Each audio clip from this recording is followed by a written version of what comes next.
Welcome in. This is the Second Cut Podcast. I'm Rick Gehman, and this is your reaction pod to Captain Keegan Bradley's selections for the United States Ryder Cup team. We are going to discuss every little nook and cranny about those picks that were made today. And joining me to do just that, Mark Immelman is here. Hello, Mark. Hi, boys. Roll Tide. Roll Tide. Very good looking hat.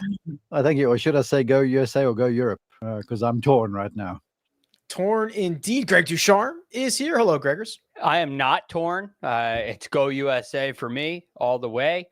I'm pleased, dare I say. It's not perfect, but the team that I would have picked if it were me, if I were captain, I think we got 11 of the 12, and I'm okay with the sub out. So all in all, positive for me. Okay, well, we will get to all of that. Two quick housekeeping items off the top here. We are simulcasting this episode of The Second Cut on the Rick Run Good YouTube channel. So if you're on the Rick Run Good channel and saying, hey, what's this? We do this a lot. Couple of times a week, talk about professional golf. We do round recaps and previews and all that fun stuff. So head on over to the Second Cut Podcast on YouTube, wherever you get your pods. Make sure you're following. Make sure you are subscribed. Number two item is that our NFL season Survivor has crossed into the triple digits. So there is now at least $5,000 that someone is going to win by being the last man standing in our NFL Survivor. So the links for that in the description. Those are the two housekeeping items. Let's get to today. Captain Keegan Bradley was in Frisco, Texas at the PGA of America and released his final 6 selections. So to go with the automatic qualifiers of Scotty Scheffler, JJ Spawn, Xander Schauffele, Russell Henley, Harris English, and Bryson DeChambeau, Keegan added 6 more names. The big storyline coming into this, Mark, was will he or won't he pick himself? We'll get to that in just a second, but leading into the morning, it was very much about Keegan playing, Keegan captaining, Keegan doing both. Yes, and I was sort of somewhat disappointed over the last few days when there were these leaks that Sam Burns was going to be on the team, and that bothers me some because apparently someone close to the Brains Trust just couldn't keep his or her mouth shut, so they have to leak it somewhere, and then the next thing, it's all over social media, which was disappointing to me. Look, personally, I was surprised but not surprised when I saw the picks, when I heard the picks. I think in larger part, I understand where they're all coming from, and I see a lot of picking people around what the golf course is going to offer in terms of Bethpage Black. But man, you are showing a lot of gumption to reach down the list to people that are in the 15, 16 sort of a range, but that's just my opinion. Well, we're going to get more of your opinion, but let's get to pick number 1. And it was very little of a surprise. Justin Thomas selected first and foremost. Greg, not a surprise here. He was inside the top 12 of the rankings. He was a winner this year. And I thought this was so interesting. This is his 4th Ryder Cup appearance. He is the most experienced member of this Ryder Cup team. Yeah, and really, you start going down the list, the only way you could have gotten more is to go all the way down to Jordan Spieth, which I think at this point, with Jordan not making the BMW, not making the Tour Championship, I think we knew that that he wasn't going to get selected. I'm curious if he even got a phone call. I think he probably knew at that point. But that experience for Justin Thomas, it's more than just playing in 3 previous Ryder Cups. It's the record. Ultimately, a 7-4-2 record is very strong. 3-0-0 in singles is very strong. Captain Zach Johnson took a chance on him last time. He was 15th in the rankings, and he performed well. I know he didn't earn all the points that he wanted to. He won his singles match, and he kind of had to carry Jordan Spieth around in Rome. So this was a no-brainer. Yeah, those two did not play particularly well together, but Justin Thomas, as Greg mentioned, Mark, has never been beaten in Sunday singles. He is I guess he's the emotional captain of this team. Well, I'll reveal the rest of these guys, but your number 1 player in the world, Scotty Scheffler, maybe more on the silent, strong side of things. JJ Spawn, Xander Schauffele, they're not going to be having any hype speeches. Maybe Justin Thomas is your emotional leader. I would say so. Certainly, in terms of just pure energy and passion, I would say Bryson's a rival, but Sure. JT's just been around a little bit more. So yeah, it's Keegan Cole in the heartbeat of the team. I knew he was going to make the lineup, but therein lies the thing too, because are you picking people just because they fit in for combinations, or because JT earned the lion's share of his points with a massive check he made at the RBC Heritage. Beyond that, the big results were sparing, but you have seen some trending in the game. So I'm cool with a pick. I'm cool with the role he plays in the team. He's kind of he will run through a wall for the United States and for Keegan Bradley. So you cannot put a value on that passion, and I think his pick is well deserved. I was thinking about it and I sort of giggled when I was on a show this morning. I'm like, gosh, why not just send Bryson and JT out first now? Because those two guys are going to just get people going bananas, the two of them together. And I feel like they could actually be a fun combination to watch in like a 4-ball or something like that. So, yeah, JT, a well-deserved pick. Obviously, logical pick being number 6. But again, he earned all of his points a few months ago. And since then, it's been sort of the success has been sparing.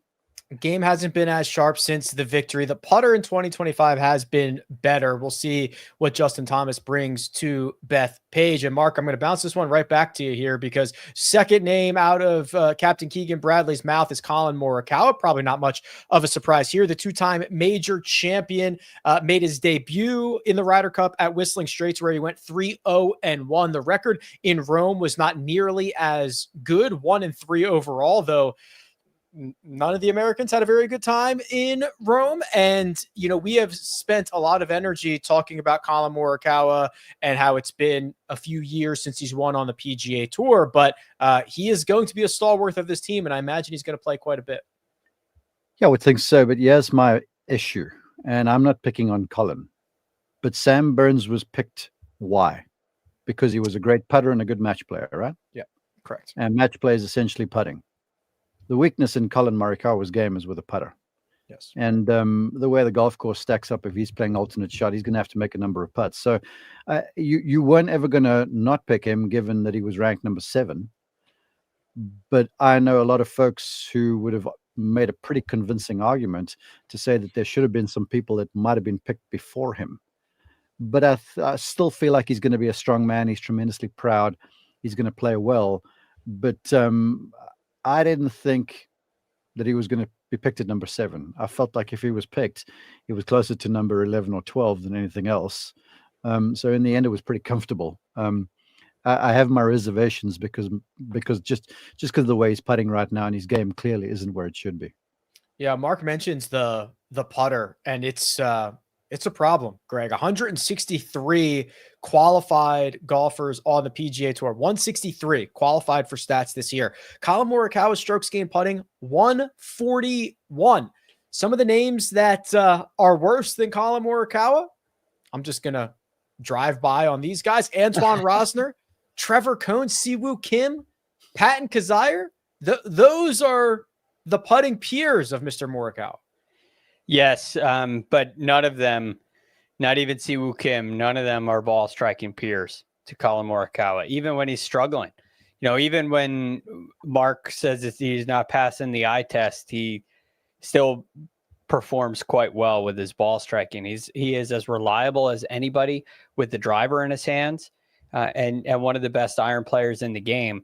Now, I was looking before this at, who wins the points in Ryder Cups? Is it because when you watch the matches, it's very easy to see that guys who make putts win matches, but are they great putters?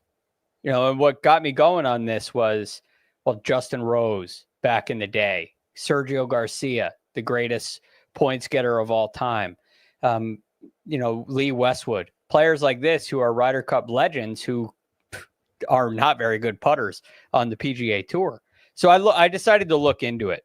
And of players to win 3 or more points in the Ryder Cup over the last 6 Ryder Cups, 9 of the 34 of them were outside the top 100 in strokes gained putting. Only 4 of them were inside the top 10. 8 of them were top 25. It's like 23%. So, in my analysis of the data, you have to make putts in the Ryder Cup. You don't have to be a great putter to do that. Conversely, you look at the ball striking side of things, and of players to win 3 or more points in the Ryder Cup. Again, this is 34 players. 28 of them were top 25 strokes gained tee to green entering the Ryder Cup, right? That's 82%. And 31 of them were top 50. We'll get to this when we talk about Sam Burns. So there's a very heavy correlation to tee to green play. And if I'm looking at this board, and probably the second best ball striker on the American side, I couldn't leave him off the team. So I was all for Colin. We've got Justin Thomas, we've got Colin Morikawa, and now we have... I'm going to stop you. Where were you on Colin? I think he had to be on the team. I'm not saying he shouldn't have been. I'm just saying a lot of stock was placed in a guy that really hasn't been playing very well at all lately. Yeah, I'm worried. It is not with a lot of confidence that I would be rolling out Colin Morikawa. I agree with Greg that the ball striking stuff is really good. It's really good, but I don't think he's much of, like, he can't putt. I don't think he brings much to the locker room, to be quite honest with you. I think he's a guy who could go 1-3 or 3-1. So I think he's a very volatile option at Bethpage. I'm keen to see who he gets paired off with, because I was trying to find out people he's played alongside, and I know he played with Bryson in 21. Played with DJ.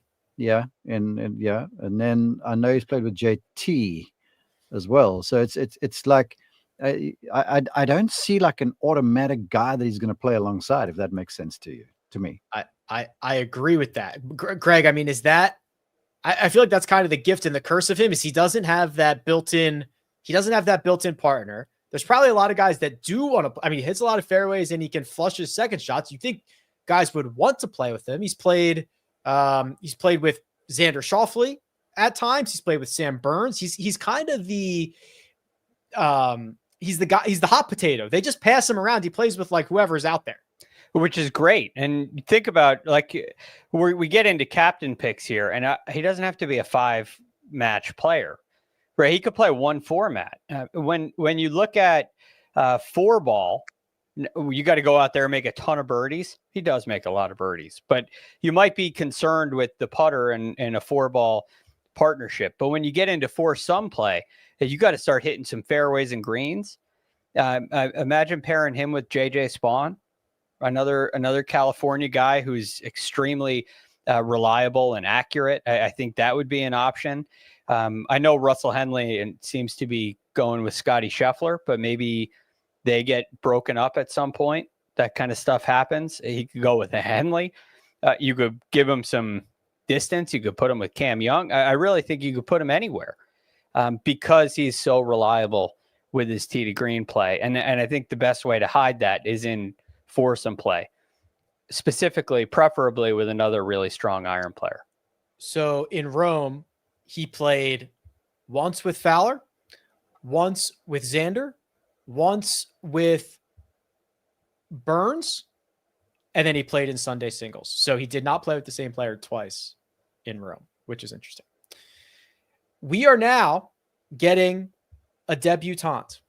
The 29-year-old former mortgage lender, Ben Griffin, has made his very first Ryder Cup team. To call it a breakout year, Mark, would be an understatement. Not one, but 2 victories. His OWGR has just flown up the rankings. He's now going to be a Ryder Cupper. And you talked a little bit about that chatter. There was a little chatter coming in that he might have been the odd man out. That was not the case. Ben Griffin's on this team. I would have thrown the biggest tantrum you could imagine if he was not on this lineup. Agreed. Because people don't realize how good this guy is. And of the golfers we've talked about already, if there was a power ranking, I'd slot him in way above those dudes. and almost to a point where, some of the locks, the automatic picks, I would say in terms of form and just what he represents, Ben Griffin to me could be kind of the holster star around the place in the Ryder Cup because of everything he is. He's long. He has got big time gumption. He's going to show up. He's the guy that if you need someone to make a putt, he's up for it. He's like, give me the ball. I'm prepared to give this my best and fail. And I feel like he's just going to absolutely thrive. Oh, and then on top of it all, he's easy to go to get along with. He's going to be a joy in the locker room, and there's no airs and graces about him. So there won't be drama. And so I feel like this was the best of all of the picks to me. I think he's going to have a really good one, and I feel like we're going to uncover a future star in Ryder Cups because of Ben Griffin being picked. He is going to be very popular. He's not going to cause any issues. He was 7th in strokes gained total, Greg, in 2025 on the PGA Tour. So you could argue 7th best player on the PGA Tour in 2025. He's got the victory with Andrew Novak at the Zurich, which is a team event. That probably helps a little bit as well. Ben Griffin has become one of my favorite guys. I'm so excited for him. I'm so excited for him too. And, Mark was upset when the Burns rumors started coming out, and I totally understand where you're coming from. The big concern for me was that it sounded like Ben Griffin was going to be the guy left off. Mm-hmm. Right. And that really bothered me. Now, when I look at recent form and in projecting these things, if I were captain, I'd look at a wider view because we're still a month away. Right. So what you did in the Tour Championship, it has some value because you stepped up in a big moment. Right. But it doesn't necessarily mean you're playing that way a month from now. So you got to kind of take a look at a little wider lens to determine who the best players are, in my opinion. And when you look at Ben Griffin, this is not a hot streak, right? In his last 12 events, he's got 10 top 15s. 10 top 15. I mean, that is incredibly consistent. It's remarkable. And one of the events where he was outside of that was like his 11th in a row. And the other one was in Scotland. And we're not playing links golf. So, he checks all the boxes to me. He's longer than people think. He's right there with basically, with the exception of Morikawa and for opposite reasons, Cam Young, he gets at the same distance as everybody else that was picked, right in that 305 range. That's right where everybody is, which is amazing to me. So he's got it all. I'm psyched for Ben Griffin. I think he's going to have a great Ryder Cup. Ben Griffin, Colin Morikawa, Justin Thomas. We've only got 3 spots left. There's at least 4 names, maybe 5, depending on how you think this is going to go, but just 3 spots remaining. And we get one of the biggest question marks coming next out of Captain Keegan Bradley as he selects Cameron Young. He is going to be making his Ryder Cup debut. He's going to be one of 4 Ryder Cup rookies. He gets the benefit of being a New York guy, having played at Bethpage plenty over his years, winning the New York State Open. But I look at this summer, Greg, and I see back-to-back 4th place finishes at the Canadian Open and the US Open. And then the run from the Wyndham Championship, where he finally breaks through for a victory, through the playoffs, 5th in Memphis, 11th at Caves Valley, and a 4th place finish in Atlanta. He's one of the hottest players in the world right now, and he brings this great skill set to this team. One of the best drivers of the golf ball on this team. Aside from Bryson, he's the longest hitter on this team.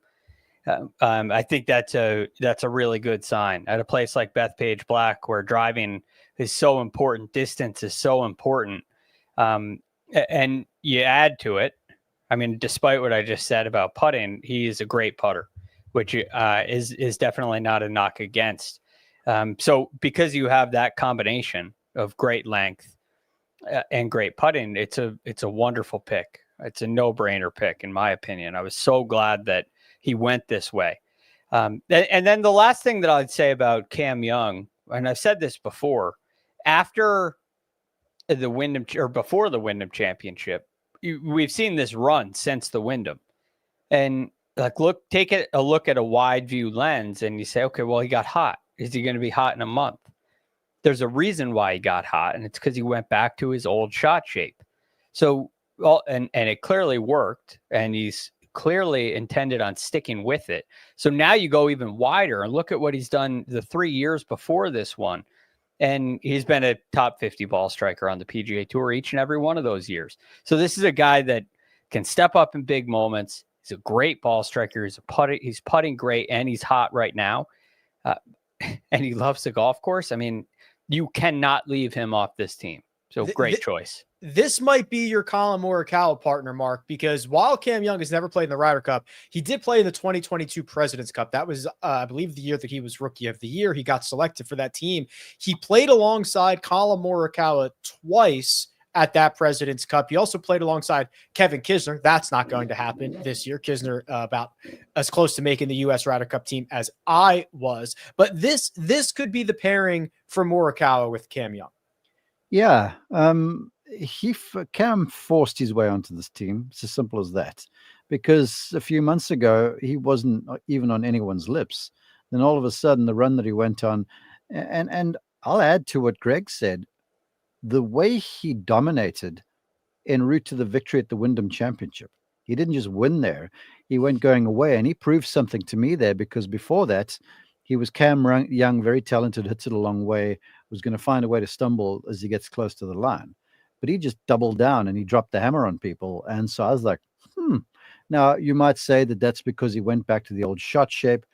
Yes, I agree wholeheartedly. But the guy found a way to start making some putts too. Because ordinarily, when he was under pressure, he was like Fleetwood in a way, where putts would start kind of limping at the hole, and the guy that was aggressive and confident in rounds 1 through 3 sort of went away as the pressure got ratcheted up. But he's been really sound lately. I feel like he's going to be a boon around this place, because he's not just long, he's accurate. So he's going to be fun for someone to play alongside. Yeah, Morikawa sort of makes sense a little bit. I love the New York connection too. I really do, because, the fans over there are looking for, people to sort of pull for and pull against. And I understand you pull for the United States, but when there's a hometown connection or a home state connection, I think it'll be extra loud. And maybe that will bring some of the energy that Cam Young sort of seems to lack. I know the fire burns hot inside. Really does. If you watch him, you'll see him get animated, but he doesn't show it. And in the Ryder Cup's one of those things where I've talked before about putting the exclamation point on shots, with a club twirl or a fist pump or look at your opponent in the eye or something like that.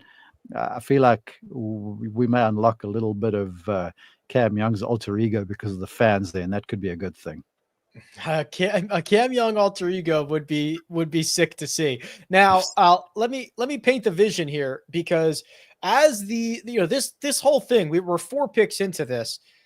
It's taken like 20 minutes, right? Because Keegan gives a pick. They bring the guy on via Zoom. They ask him a couple questions. Everybody's all happy pappy, right? All that stuff. So Cam Young does his, are you proud to be on the team? Blah, blah, blah. All those questions. And then the host asks him, I have the transcript right here. Says, Cam, you said that one of your goals this year was to make the Ryder Cup team. And if you did, it would mean more to you than winning a golf tournament.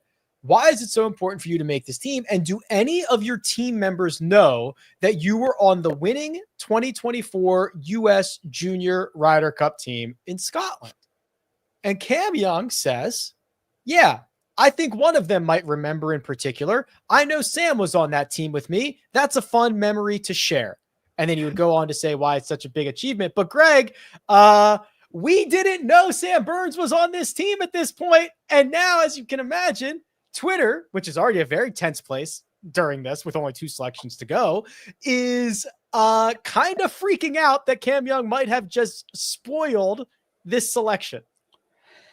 Yes. And ultimately it's no big deal, but I was watching this on the Ryder Cup YouTube channel, and I had a lot going on because this was airing on our show this morning.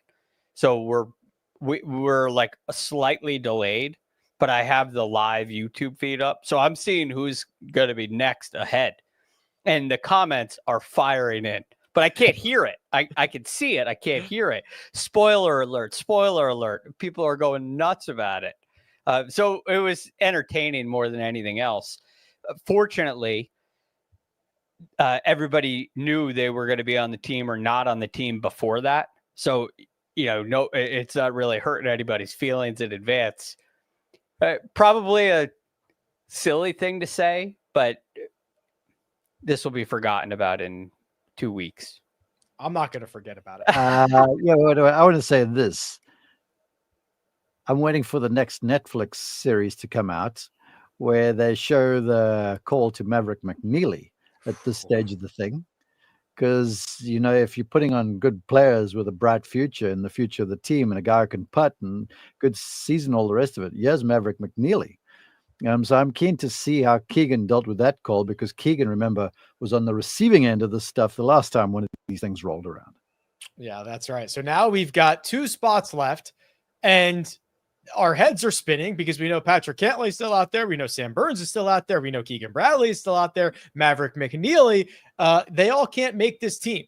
So next up, Captain Keegan Bradley reveals that the second to last spot is going to go to Patrick Cantlay. And this should not and was not much of a surprise here, Greg. He is a seasoned Ryder Cupper, President's Cupper. He's got a 5-2-1 record in the Ryder Cup. He's never been beaten in Sunday singles, and he has his built-in partnership with Xander Schauffele. Now, I would have put him on my team. I was hearing rumblings that he was going to get left off the team too, from sources very close to the situation, like shockingly close. So I was surprised to see this in a good way. Given what Cam Young had just said, I thought we were going to see Sam's face next. Mm-hmm. We see Cantlay, and that's what gave away everything ultimately. But Cantlay is no surprise. He's one of those guys you cannot leave off the team. There was a lot of talk about him being a bad locker room guy. Like, we had a lot of callers on the radio talking about the hat situation and how they didn't like it. Hatgate. But if you listen to the press conference after the Ryder Cup, every player on that team backed up Patrick Cantlay. Nobody had they were laughing about it. They thought it was a ridiculous story in the meet. He was clearly, in my opinion, very much a part of the team. And I don't think his teammates really thought that was a bad thing. And ultimately, even if they did, the guy wins points. The guy wins points. The guy wins points, Mark. He was, believe it or not, he was the energy source in Rome. Now, whether or not that was because he didn't wear a hat, and then Jamie Weir tweeted that he wanted to be paid for and all this other stuff, I don't know. But he was the energy source that at least gave the United States some ounce of life in Rome, as they were getting absolutely trounced by the Europeans. If I was reaching outside of 12 or 13, certainly Cantlay would be the guy I would have reached down there for, because of who he is as a competitor. That guy is bulletproof. He's got ice in his veins, and he stood up to the entire European team and all of Rome. Remember that over there? He didn't give a continental about how people were heckling him.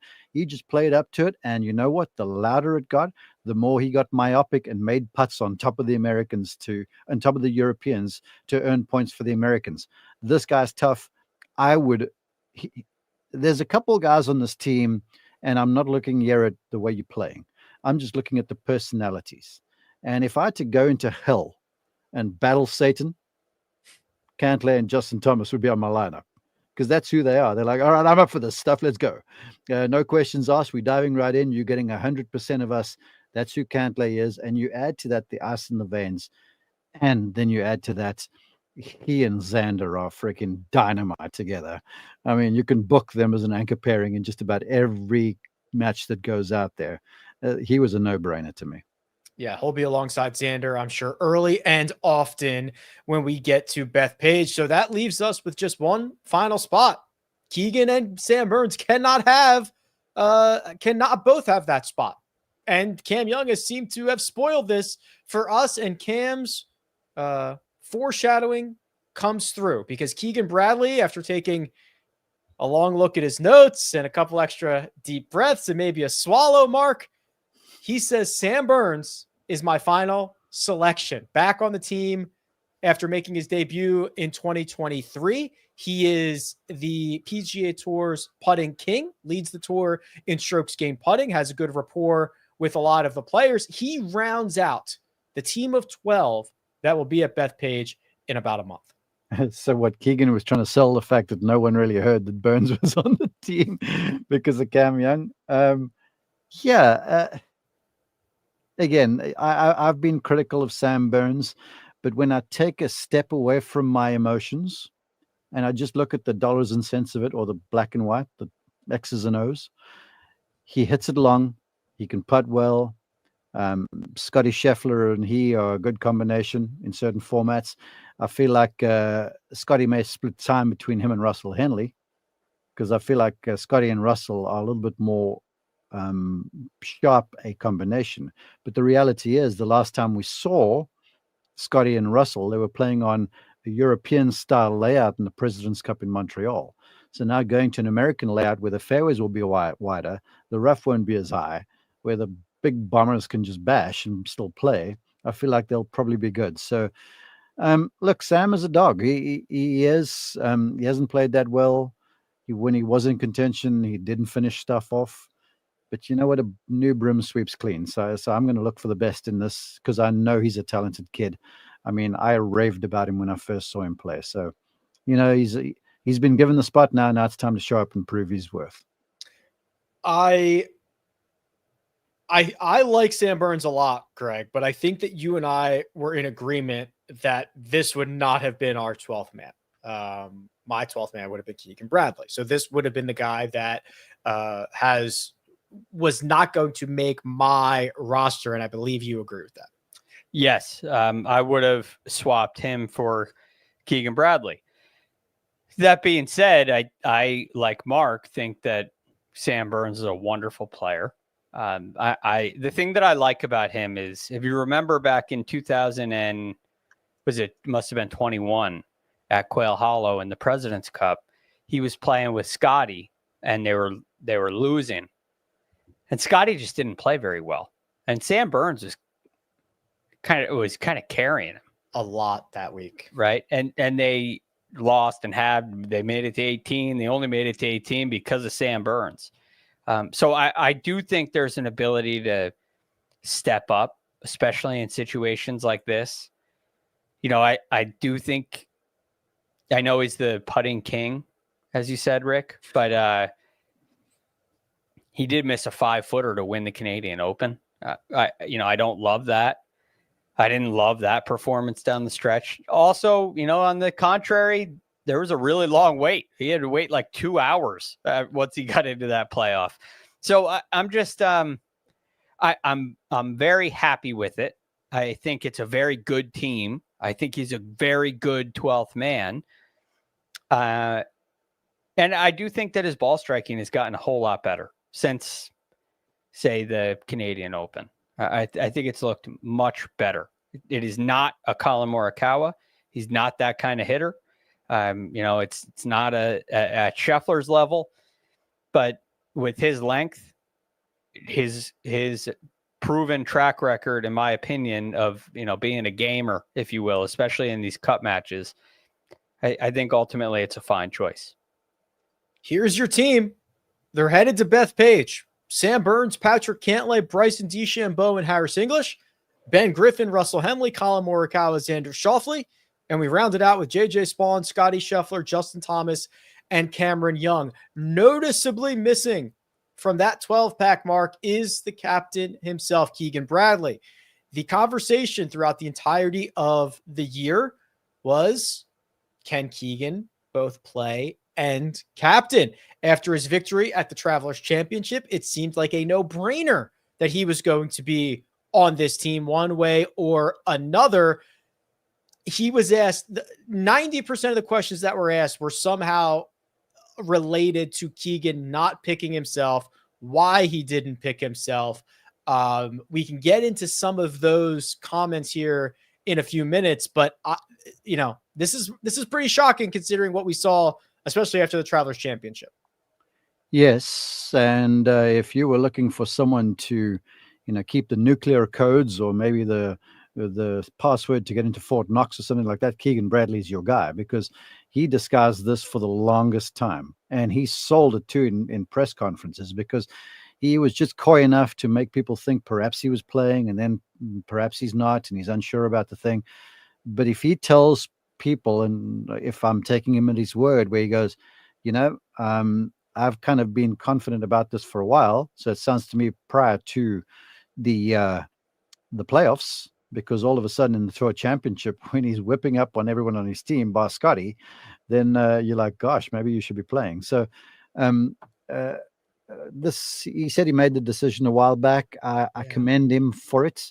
He's put his ego aside and he's put country and team in front of him, because I will say this, being related to someone who's captained a team like this, it's not the Ryder Cup. The President's Cup is big, but not as big. It's a full-time gig, and you can't part-time it. And so I commend him for this. And I do want to point out something too. Chris Gotterup, who a lot of folks talked about, on August 25, so that's 2 days ago, right? Because Keegan said that they knew who the team was 48 hours ago. Mm-hmm.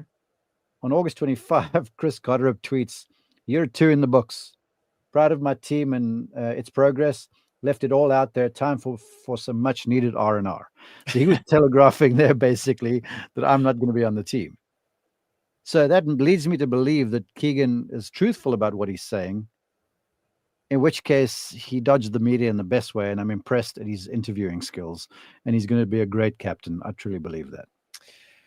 I agree that he's going to be a great captain. I do not believe him, Greg. I do not believe he should be play. He should have played. He is one of the 12 best players. He and Maverick McNeely. Sorry, that's just how it is. If there was a captain not named Keegan Bradley would be on the team. That's a fact. Now, I think Keegan Bradley cares more about everything than anyone. It doesn't matter what it is. The guy is nearly neurotic. He cares way too much about every single thing that he does. Now, I think he cares a lot about playing in the Ryder Cup. And I think this decision for him not to play was more difficult than he made it out to be, and a lot more recent than he made it out to be. I think so too, Rick. I mean, we talked about this beforehand, because this conversation has been going on for a long time, right? And after the Travelers Championship, when he said, this kind of changes things. Yes. And you saw some, the captain's agreement comes out, and there's a clause in there that if he's playing, somebody else can take on the captain duties. Those kind of signals indicated to me that he had decided that he was going to play. Now, of course, there's still time to change your mind, clearly. I think that's a really difficult decision, to sit there and at one point get to a place in your mind where you say, I am going to play on the Ryder Cup team. I'm going to be a player captain, and then to eventually back out in potentially your last Ryder Cup opportunity. Potentially. It's a big step. It's a difficult thing to do. And I don't know if it was the right decision. He said he wanted to take the 12 best guys. I don't think he did that. Yeah. That being said, now we got to go to the scales here, right? What weighs more? Because it's one thing to say, well, 12, your 12 best guys, I'm going to take the 12 best guys. But what's the difference between 12 and 13?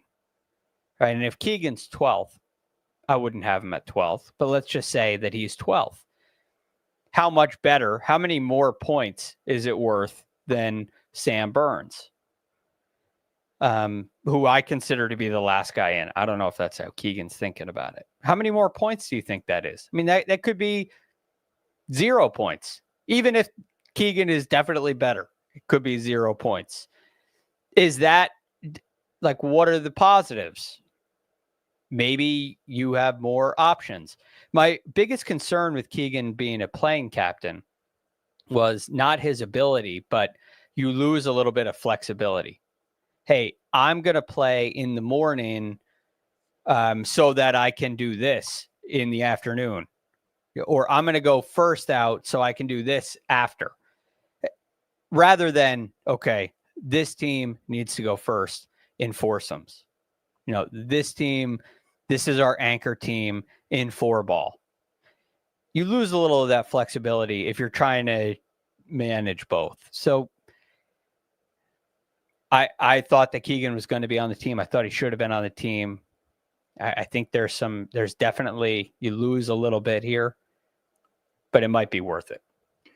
I couldn't agree more. Like I said, I feel like Keegan and Maverick should have been on the team without a shadow of a doubt.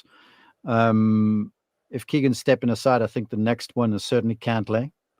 Although you could make an argument for Cantlay. Actually, no. You can kind of make an argument for Cantlay over someone else on the team, in my opinion, of the selections. What I find kind of curious, right? Because this was supposed to be settled, like the last day for qualification was the end of the Tour Championship. Am I right in my understanding of the rules? It was the end of the BMW Championship. Okay, because they stopped points. Okay, because then all of a sudden Keegan finishes third or whatever it was at the Tour Championship. Right. But there weren't points being updated. So if you're looking for recency and who's playing well, that's just another iron to stoke the fire with.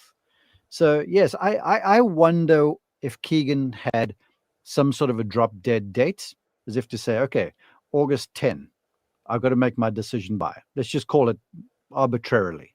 Right. And then who was he taking advice from?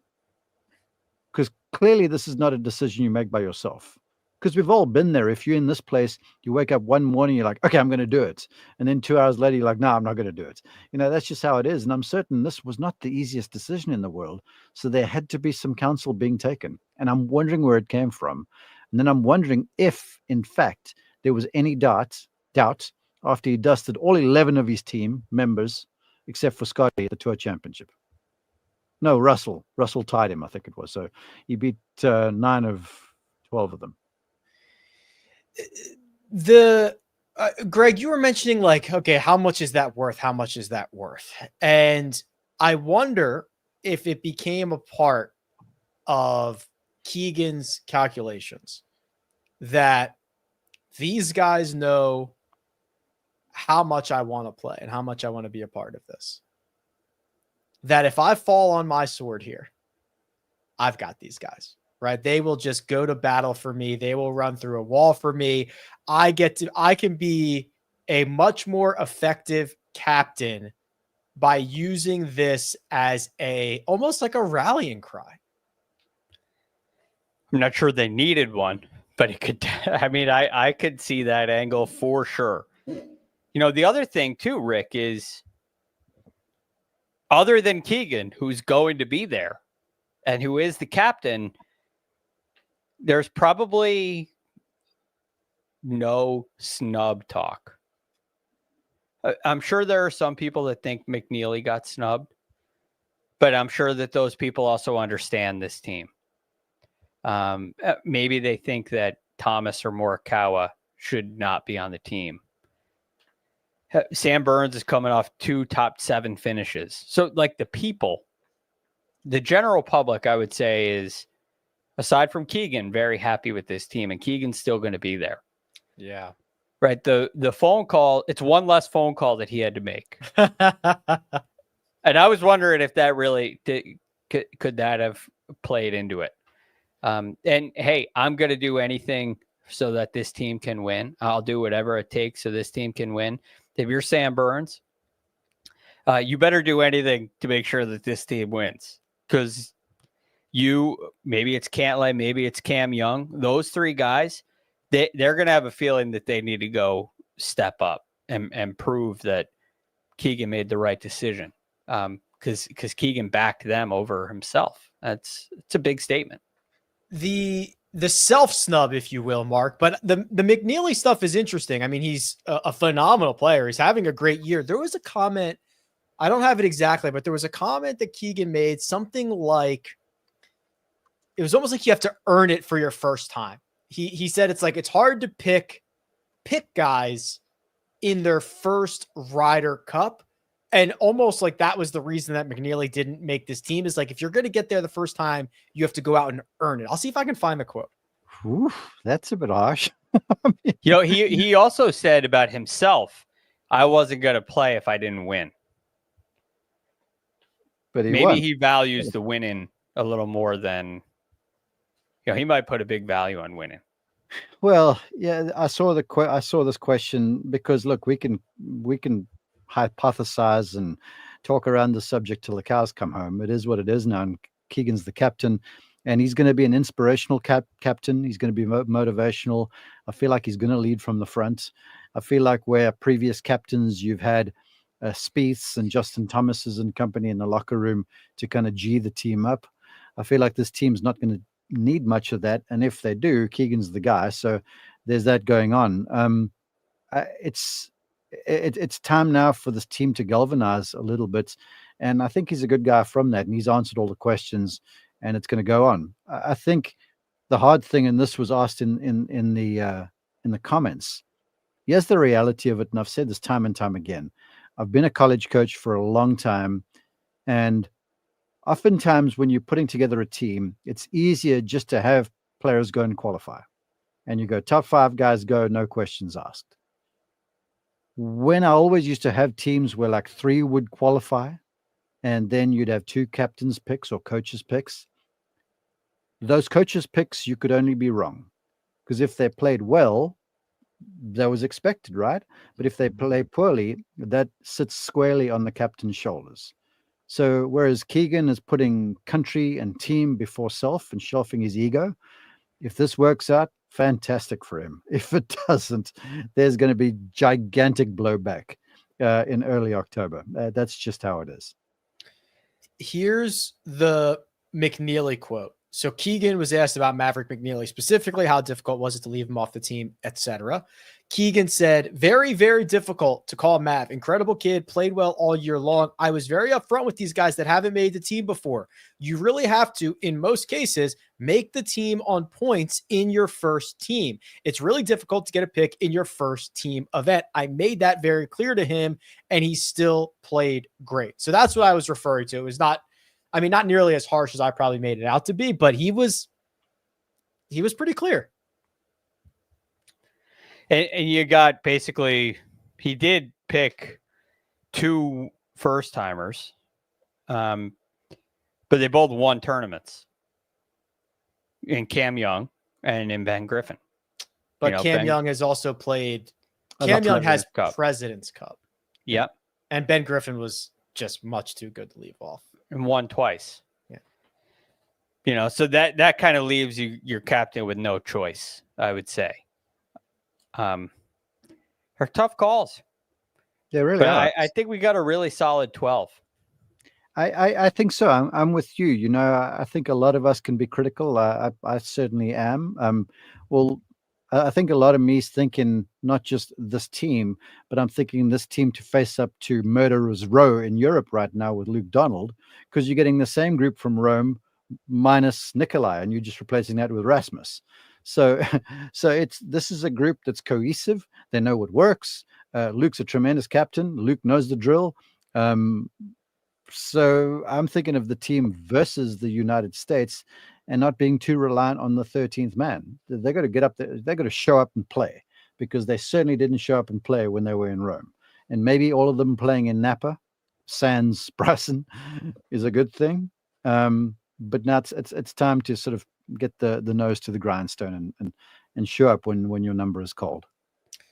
Lots of great photos and memes and tweets going around. I think this tweet was. Let's see if we have this from Patrick McDonald. Mina, do we have it? It was the best. It was the best one. I screwed that up. So best if you're not watching on YouTube, it is a picture of, so all these guys are just at home on Zoom. It's Patrick McDonald tweeting about Patrick Cantlay. So a shot of Patrick Cantlay says, the last thing you see before your company announces mass layoffs, which is just hilarious. I don't think Patrick Cantlay said another word after he was selected. I think he just sat there for 25 minutes. This one was brilliant because it's just so emblematic of Cantlay. There was another one where they've got like the split screen of Cantlay with the same face Ben Griffin with a bit of a smile. Morikawa looks like an assassin. And Cam Young looks like Cam Young, right? And it goes Cantlay. And it's like, this is a business Zoom call, right? Mm-hmm. And it's by glute_activator if Mina can find it. Cantlay, finance is actually proficient in Excel. Cam, some IT guy who just spent 4 days fixing a Teams integration issue. He hates Teams. Ben, overly energetic product manager, uses a stand-up desk. And then Colin, intense business development guy, drives a blacked out Model X. I mean, like, it was so true. It was brilliant. So you could tell. So Ben Griffin is by far the best video call. He was muting himself, unmuting himself. His camera had like a little perfect zoom. Some of these guys look like they were, like their cameras were 30 years old. They were in like regular standard depth. There you go. Good job, man. These guys. Well, I mean, Ben Griffin's the only one that's been on an actual business call. Yeah, like corporate America experience. Yeah. Justin Thomas looked like he had just woken up for his call. Yeah. Oh my goodness. Very, very good stuff. Well, we are halfway there. We've got just the European squad to go. That'll happen on Monday, but by all accounts, there will be no surprises here. It is going to be the same exact team that we had in Rome, except Rasmus instead of Nikolai Højgaard. And I think everybody is very much on the same page about that. Yeah, I mean, maybe it's the same team. Who knows? I know both the twins were there. I don't. Maybe they both played last time. We'd never know. Mark would know. Mark would know. He can tell by the ball flight. There you go. This was Mina's tweet. She liked this one a lot. JT. With the Ben Affleck smoking outside one, which is very good. I played golf yesterday, and this guy I played with had one of the funniest lines I've ever heard. And so his partner, who I'm playing against, misses a putt, and he goes, and the crowd goes, ah. And that's what I think of with that picture. Yeah. Grant Boone calls that, and the crowd goes mild. That's funny. It's rare that you hear something new on the golf course. Yeah, you know what I mean. It's always the same. Yeah, stuff. It's such an echo chamber.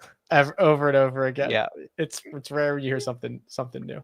So here's a quick question: how far down the list does Luke have to go to grab Rom? Well, 21? like 20, 20 something.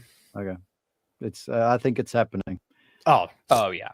So who gets snubbed? Is it Patrick? Wallace. Yeah. Wallace. Okay. But he's like 11th or 12th. He'd be the only guy.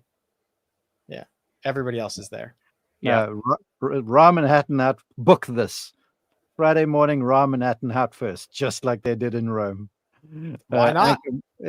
Anchor match. You can have Rose and McIntyre. It's like they've got this whole thing taped. I mean, it's like rinse and repeat. It's same deal. Switch on the lights. They know what they're doing. You know, I'll tell you what, Mark. I don't know if it'll be Hatton and Rom, but it'll be the right pairing. It'll be the right team. That's the way they do it over there. Hatton and Rom. It's like if you had to find two guys who would be perfect to go out and deal with all the heckling, it would be the two of them, because both of them would get equally pissed off at the New Yorkers, and they would fire them up to play harder. That's how they're going to work together. And they work well that way. Yeah. All right. Well, listen, we'll be back. We'll figure out a day and a time for next week, but we will keep this rolling. We'll get you the final European team, and then we'll look ahead to this Ryder Cup. And then I think the week after that is the Pro Course. So we'll be right back at it. Again, if you're watching on the Rick Run Good YouTube channel, we do this multiple times a week, usually Tuesday, Friday, Sunday when there are tournaments happening. It's the Second Cut podcast. Make sure you subscribe or follow it on YouTube or Spotify or iTunes, wherever you get your podcasts. And then the link for our NFL Survivor, which begins, I believe, on September 7th, is in the description. Somebody's going to win at least $5,000 there because we've crossed into triple digits of entries. So that'll be a lot of fun. And I actually think we're pacing to fill it this far out, which is a very, very good sign. All right. Big thanks to producer Mina. She does all the hard work behind the scenes. For Greg DuCharme, for Mark Immelman, I'm Rick Gehman. This is The Second Cut. We'll catch you next time.